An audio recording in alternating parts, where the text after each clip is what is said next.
নমস্কাৰ আপোনালোক সকলোকে পুনৰবাৰ আপোন নিউজৰ অন্য এটা ভিডিঅ'লৈ স্বাগতম জনাইছোঁ। ভাৰত আৰু পাকিস্তানৰ যুদ্ধ আৰম্ভ হৈ গ'ল। মিছন সিন্দুৰ দ্বিতীয়টো পৰ্যায় আৰম্ভ কৰি দিলে পাকিস্তানৰ ওপৰত। পাকিস্তানৰ যথেষ্ট ক্ষয়ক্ষতি কৰিলে ভাৰতে। তো তাৰ মাজতে আপোনালোকৰ বাবে এটা খবৰ ওলাই পৰিছে যে যিহেতু এতিয়া ভাৰত আৰু পাকিস্তানৰ মাজত যুদ্ধ হৈ আছে, তো এই যুদ্ধৰ সময়ত বাৰু আমাৰ ভাৰতবৰ্ষত কি বস্তুৰ দাম কমিব পাৰে আৰু কি বস্তুৰ দাম বাঢ়িব পাৰে, তো তাৰ ওপৰত এটা খবৰ ওলাইছে। তো মই আজি আপোনালোকক তাকেই জনাম যে এই যুদ্ধৰ বাবেনো আমাৰ ভাৰতবৰ্ষত কি বস্তুৰ দাম কমিব আৰু কি বস্তুৰ দাম বাঢ়িব। তো ভিডিঅ'টো প্ৰথমৰ পৰা শেষলৈকে চাই থাকিব। মই শ্ৰী পাঞ্জিত গগৈ, আপোনালোকে চাই আছে আপোন নিউজ। আহক আৰম্ভ কৰোঁ আজিৰ ভিডিঅ'। 2019 চনৰে পৰা পাকিস্তান আৰু ভাৰতৰ মাজত বস্তুৰ আদান প্ৰদানটো অকণমান কমিছে। আগতে বহুত হৈছিলে, আগতে বহু বস্তু পাকিস্তানৰ পৰা ভাৰতলৈ আহে আৰু ভাৰতৰ পৰা পাকিস্তানলৈও যায়। কিন্তু 2019 চনৰ পাছৰে পৰা যুদ্ধৰ পৰিস্থিতিৰ বাবে আমাৰ ভাৰতৰ পৰা পাকিস্তানলৈ বস্তু বৰ বিশেষ নোযোৱা হ'ল আৰু পাকিস্তানৰ পৰা ভাৰতলৈকো বৰ বিশেষ বস্তু নহা হ'ল। কিন্তু তথাপিও এনেকুৱা নহয় যেন একেবাৰেই নাহে, অকণমান আদান প্ৰদান হয় আৰু অকণমান মানে সেই আৰু ইমানকণ নহয় আৰু এটা ভাল এমাউণ্টে আদান প্ৰদান হয় আৰু যিটোৱে নেকি আমাৰ ভাৰতত যথেষ্ট পৰিমাণৰ প্ৰভাৱ পেলাব পাৰে। আৰু তাৰ লগতে আমাৰ ভাৰতৰ পৰাও পাকিস্তানলৈ যায় কিছু বস্তু আৰু যিটোৱে নেকি আমাৰ ভাৰতত প্ৰভাৱ পেলাব পাৰে আৰু ইয়াতেই দাম আপছ ডাউনৰ নিৰ্ভৰেও হ'ব পাৰে বুলি খবৰ ওলাইছে। এতিয়া আপোনালোকক জনাই লওঁ যে কি বস্তুৰ দাম আমাৰ ভাৰতবৰ্ষত বাঢ়িব পাৰে, অৰ্থাৎ যিবিলাক বস্তু নেকি পাকিস্তানৰ পৰা আহে, তো সেই বস্তুবিলাক যেতিয়া নেকি পাকিস্তানে বন্ধ কৰিছে বা আমাৰ ভাৰতে বন্ধ কৰিছে, পাকিস্তানে বন্ধ কৰা নাই, ভাৰতে বন্ধ কৰি দিছে।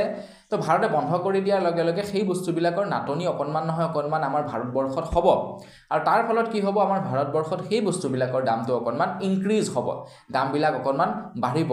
সেই বস্তুবিলাক বেলেগ এখন দেশৰ পৰা আনিব লগা হ'ব, নতুবা আমাৰ ভাৰতবৰ্ষত নাটনি হ'ব, কিবা নহয় কিবা এটাতো হ'ব। এতিয়া বেলেগ এখন দেশৰ পৰা আনিবলৈ যোৱা মানে বেছিকৈ কষ্টিং আহিব বা আমাৰ ভাৰতত নাটনি হোৱা মানে সেইটো অকণমান দাম বাঢ়ি যাব।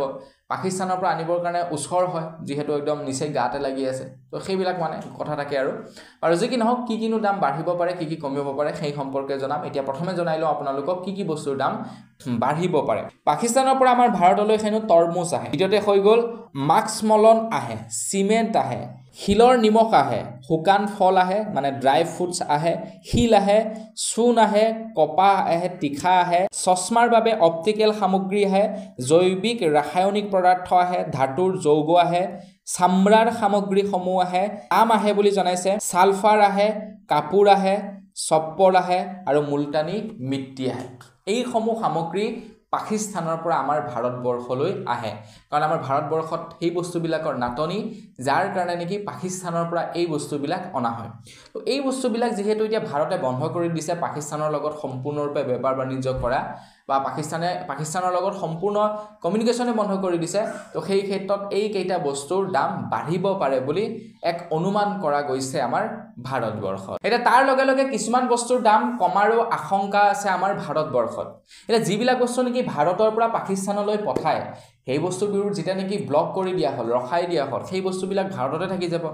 ছাপ'জ ধৰি লওক দৈনিক 1 কুইণ্টেলকৈ দালি যেনিবা পাকিস্তানলৈ যায়, তো সেই 1 কুইণ্টেলটো আমাৰ ভাৰততে থাকি গৈছে ন, তো ভাৰতৰ ষ্টক বাঢ়ি গৈছে আৰু যাৰ ফলত নেকি দোকানীবিলাকে সস্তা দামত দিব লাগিব সেই বস্তুবিলাক, তেতিয়াহে তেওঁলোকৰ বিক্ৰী হ'ব। এতিয়া এনেকুৱা নহয় যে বস্তুবিলাক ৰাখি থ'লে সেইবিলাক আপোনাৰ দাম বাঢ়ি গৈ থাকিব, সেইবিলাক বেয়া হৈ যাব ৰাখি থৈ দিলে। তো সেইকাৰণে বেপাৰীবিলাকে কম দামতে বিকিবলৈ চাব। এতিয়া কি বস্তুনো আমাৰ ভাৰতৰ পৰা পাকিস্তানলৈ বোলে ৰপ্তানি কৰিছিলে, কি বস্তু, তাৰে ভিতৰত হৈ গ'ল নাৰিকল, ফল মূল, শাক পাচলি, চাহ, মছলা, চেনি, তৈলবীজ, পশু খাদ্য, দুগ্ধজাত সামগ্ৰী, প্লাষ্টিক সামগ্ৰী, ঔষধ, নিমখ, মৰাপাতৰ অংশ, ৰং, কফি। মানে আমাৰ ভাৰতৰ পৰা যিবিলাক বস্তু পাকিস্তানলৈ যায় সেই বস্তুবিলাক বহুত দামী বস্তু, কিন্তু আৰু তাৰ লগতে মানে সেই বস্তুবিলাক মানে প্ৰায়খিনি বস্তুৱে যায় পাকিস্তানলৈ। এতিয়া পাকিস্তান বৰবাদ হৈ যাব আকৌ, যিবিলাক নেকি নৈমিত্য প্ৰয়োজনীয় বস্তু, ঔষধটো ভাই কিমান প্ৰয়োজনীয় বস্তু, হয়নে নহয়? তো প্ৰায়খিনি মানে প্ৰয়োজনীয় বস্তু যায়। এনেকুৱা নহয় যেন পাকিস্তানৰ বস্তু আমাৰ ভাৰতত নহ'লে নচলিব। ক'লা নিমখ নালাগে আকৌ আমাক, আমি বেলেগ হোৱাইট নিমখ খাম, হয়নে নহয়? তো পাকিস্তানৰ অৱস্থা বৰ তামাম বেয়া হ'ব পানীটো বন্ধ কৰিলেই চৰকাৰে মানে সম্পূৰ্ণকৈ কৰা নাই কৰিবই আৰু মানে লাহে লাহে কৰি আছে আৰু এইবিলাক বস্তু বন্ধ কৰি দিলে পাকিস্তানৰ অৱস্থা মানে বৰ খাতৰনাক হ'ব তাত এতিয়া প্ৰতি কিলো আটাৰ দাম 150 টকা এনেকৈ চলি থাকিলে আমাৰ ভাৰতৰ লগত এতিয়া আকৌ যদি লাগে তাত 1200 টকা হ'বগে আটাৰ দাম তো আমাৰ ভাৰতত বৰ বিশেষ দাম বা ইফেক্ট নপৰে তো সেইটো আপোনালোকক জনাই দিওঁ ভাৰত এখন খুবেই শক্তিশালী দেশ বৰ্তমান সময় তো এই যিকেইটা বস্তু নেকি পাকিস্তানলৈ পঠায় আমাৰ ভাৰতে তো সেই বস্তুকেইটাৰ দাম ইফাল সিফাল হ'ব আমাৰ ভাৰতবৰ্ষত মানে দাম অকণমান কমিব এইকেইটা সামগ্ৰীৰ ভাৰতবৰ্ষত ক'লোৱে আপোনালোকক যে সেই বস্তুবিলাক আপোনাৰ যেতিয়া নেকি তালৈ যোৱাটো বন্ধ হৈ যাব ইয়াতে ষ্টক ৰাখিব আৰু ষ্টক ৰখাৰ লগে লগে বস্তুবিলাকৰ দামটো কমিব আৰু ভাৰত চৰকাৰেও এইটো গুৰুত্ব আৰোপ কৰিব যাতে ব্যৱসায়ীসমূহে পৰিস্থিতিৰ তেওঁলোকে অজুহাত লৈ বস্তুৰ দাম যাতে অত্যাধিক বৃদ্ধি নকৰে তো তাৰ ওপৰতো নিশ্চয় চাগে চৰকাৰে গুৰুত্ব আৰোপ কৰিব